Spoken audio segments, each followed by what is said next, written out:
গেল শুক্রবার থেকে ইরানের সামরিক ও পরমাণু স্থাপনায় হামলা চালিয়ে আসছে ইসরায়েল। সর্বোচ্চ ধর্মীয় নেতা আয়াতুল্লাহ আলী খামেনি ঘনিষ্ঠ সামরিক কর্মকর্তাদের হত্যার দাবিও করছে তেল আবিব। যদিও বিভিন্ন গণমাধ্যম বলছে নেতানিয়াহু বাহিনীর বিমান হামলার আঘাতে হতাহতদের বেশিরভাগই সাধারণ ইরানি।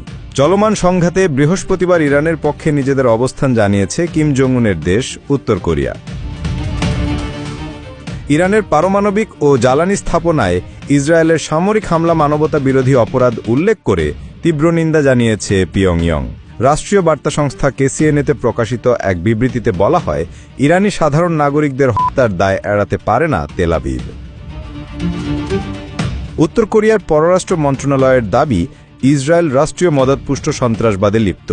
দেশটি পুরো অঞ্চলে যুদ্ধের আগুন ছড়িয়ে দিচ্ছে। একই সঙ্গে ইসরায়েলকে মধ্যপ্রাচ্যের ক্যান্সার ও বৈশ্বিক শান্তি এবং নিরাপত্তার জন্য হুমকি হিসেবে আখ্যা দিয়েছে পিয়ংইয়ং। যুক্তরাষ্ট্র ইউরোপীয় শক্তিগুলোকেও সাবধান করেছে উত্তর কোরিয়া। তারা বলেছে, ইরানের আত্মরক্ষার অধিকার নিয়ে প্রশ্ন তুলে উল্টো আগুনে ঘি ঢালছে পশ্চিমা জোট। যে কোনো সামরিক পদক্ষেপে পরিস্থিতি নিয়ন্ত্রণের বাইরে চলে যেতে পারে, এমন সতর্কবার্তাও দিয়েছে পিয়ংইয়ং।